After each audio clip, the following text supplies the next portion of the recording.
पर्यावरण शिक्षा में आज हम बायोगैस, भूतापीय ऊर्जा, ज्वारीय ऊर्जा और हाइड्रोजन ईंधन इन गैर जो वाणिज्यिक यानी नॉन कॉमर्शियल यूज के लिए हैं उनके बारे में पढ़ेंगे।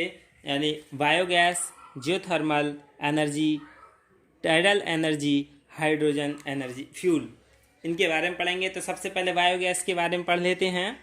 This gas can fulfil all the requirements of rural area.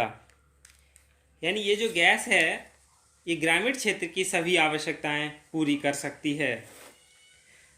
Bharat में सामान्यतः गोबर गैस के नाम से जानते हैं क्योंकि यह पशुओं के गोबर यानी काउडंग से तैयार होती है।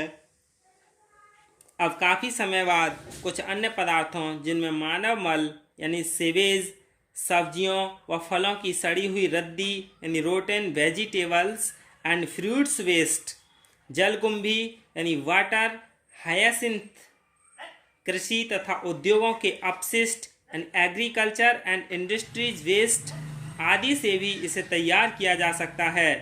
बायोगैस संयंत्र कार्बनिक सेल्यूलोज यानी सेल्यूलोज कंटेनिंग ऑर्गेनिक मटेरियल्स के बिना वायु के किण्वन यानी fermentation in the absence of air से निकलने वाली ज्वलनशील गैस मीथेन के सिद्धांत पर कार्य करता है। गोबर के प्रयोग से तैयार की गई गोबर गैस में 65% methane, 30% carbon dioxide, 1% hydrogen sulphide तथा अल्प मात्रा में ऑक्सीजन, हाइड्रोजन, नाइट्रोजन तथा कार्बन मोनोऑक्साइड यानी CO गैसें होती हैं। गैस में पाई जाने वाली गंध हाइड्रोजन सल्फाइड के कारण होती है। इसका जो संयंत्र की रचना है वो बहुत सरल है। एक बड़े व्यास की गोल टंकी यानी एक गोलाकार हौज होता है जिसमें डाइजेस्टर कहते हैं। दो तरफ दो निकास रास्ते होते हैं। मुख्य बर्तन डाइजेस्टर में गोबर या अन्य पदार्थ को डाल देते हैं, घोल यानी गीला गोबर। इसमें अनुपात होता है 5:4 पानी का, यानी जैसे 5 कुंटल गीला गोबर और 4 कुंटल पानी, इस तरह का अनुपात होता है। इसे गैस होल्डर से ढककर बंद करते हैं। ये गैस होल्डर एक वाल्व के रूप में कार्य करता है जो डाइजेस्टर से उत्पन्न होने वाली गैस को निकलने देता है, उसे बंद रखता है। और फिर क्या होता है, इसमें यूज संयंत्र पर होने वाले व्यय का एक अनुमान 1980 में खादी ग्राम उद्योग कमीशन भारत सरकार ने भी निकाला था, लेकिन इसका ज़्यादा महंगा नहीं है, बहुत सरल है। फिर क्या है, village themselves can be self-sufficient.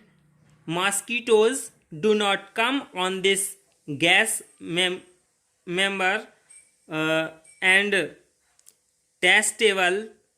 tasteless, nor is it any poisons या flammable, odorless, colorless. गांव स्वयं आत्मनिर्भर हो सकते हैं। यानी गोबर गैस से, बायोगैस से गांव आत्मनिर्भर हो सकते हैं। इस गैस की खाद पर मच्छर नहीं आते। गैस अधिक ज्वलनशील, गंधहीन, रंगहीन तथा स्वाद रहित होती है और यह जहरीली भी नहीं होती है।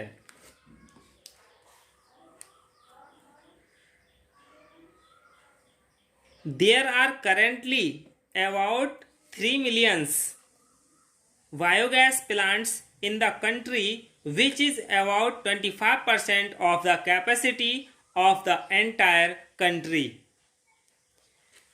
यानी देश में वर्तमान समय में लगभग 30 लाख बायोगैस संयंत्र लगे हैं जो पूरे देश की क्षमता का लगभग 25% है। फिर अगला है भूतापीय ऊर्जा यानी जियोथर्मल एनर्जी। ये पृथ्वी के अंदर चट्टानों के नीचे बहुत सारे स्थल हैं जहाँ अत्यधिक ताप है और यह ताप कभी गर्म पानी के स्रोतों के रूप में और ज्वालामुखी फटने के समय गर्म लावा के रूप में बाहर निकलता है। इस ताप को ऊर्जा के रूप में प्रयोग लेने के प्रयास पिछले कई वर्षों से किए हैं और इसमें सफलतापूर्वक विद्युत उत्पन्न करने और शीत भंडारण यानी कोल्ड स्टोरेज चलाने के लिए उपयोग किए हैं। विश्व के वे तमाम हिस्से जो ज्वालामुखी क्षेत्र में आते हैं इस प्रकार की ऊर्जा के उत्पन्न करने के अच्छे केंद्र बन सकते हैं, जिनमें प्रशांत महासागर के तटीय भाग अलास्का से चिली तक, न्यूजीलैंड से इंडोनेशिया तथा जापान तक, केन्या, युगांडा, इथोपिया तथा भूमध्य सागर के आसपास के क्षेत्र विशेष रूप से आते हैं। भारत में लगभग 350 ऐसे क्षेत्र की जानकारी मिली है जहां से भूतापीय ऊर्जा उत्पन्न की जा सकती है। उत्तर पश्चिम हिमालय, पश्चिमी घाट, नर्मदा व सोन घाटी और दामोदर घाटी के क्षेत्र में इस ऊर्जा के असीम भंडार हैं। अगला है ज्वारीय ऊर्जा यानी टाइडल एनर्जी।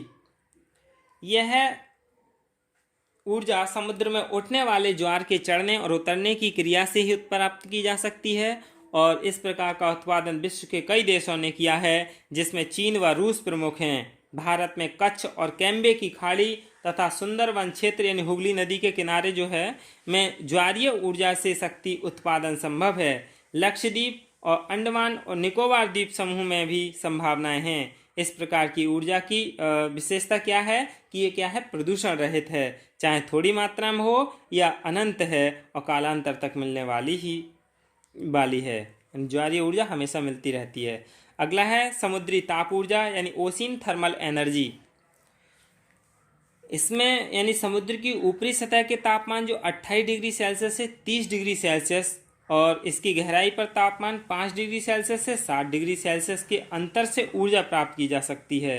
बिना समाप्त हुए अबाध गति से मिलने वाली ऊर्जा प्रदूषण रहित है। यही इस ऊर्जा की विशेषता है। मध्य समुद्र में भी इस प्रकार की ऊर्जा का उत्पादन करके वहीं पर स्थानीय रूप से इसका उपयोग किया जा सकता है, जिसमें समुद्री खनन, शोध और समुद्री प्रबंध शामिल हैं। भारत में लक्षद्वीप में ऐसा एक प्रयास किया गया है और ये क्या है, इससे एनर्जी भी यूज में आएगी। अगला है हाइड्रोजन गैस यानी हाइड्रोजन फ्यूल। जल H2O से हाइड्रोजन प्राप्त कर उसे तरल ईंधन के रूप में प्रयोग हेतु शोध चल रहे हैं और इसकी तैयारियां भी चल रही हैं। Energy use is continuously increasing in it traditional sources are being used so fast that they are sure to be finished very soon, because not all are going to be resurrected.